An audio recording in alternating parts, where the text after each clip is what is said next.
The evidence will show you that ex-President Trump was no innocent bystander. Donald Trump surrendered his role as commander-in-chief and became the inciter-in-chief. Democratic prosecutors presenting their case against Donald Trump during day 2 of the former U.S. president's second impeachment trial, and they're sharing never-before-seen video as evidence. Senators, will you please be seated? The House impeachment managers making their arguments for why Trump should be convicted for incitement of insurrection in the deadly January 6th attack on the U.S. Capitol, with tweets and footage using Trump's own words against him. Thank you.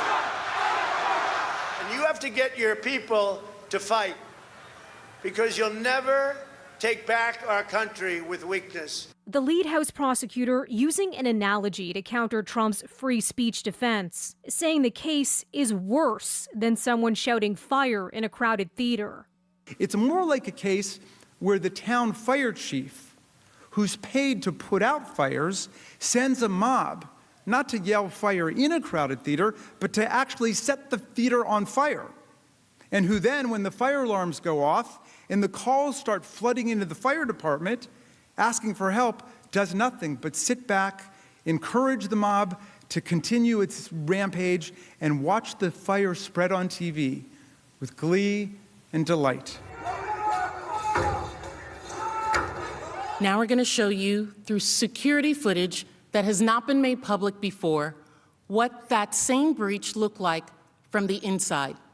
Now, because this is security footage, there's no sound. The previously unseen footage lays out the timeline of the attack and shows just how close the rioters were to lawmakers. Officer Goodman passes Senator Mitt Romney and directs him to turn around in order to get to safety. Vice President Pence and his family quickly moved down the stairs. And in another clip, the mob can be heard tauntingly calling House Speaker Nancy Pelosi's name. Where are you, Nancy? We're looking for you.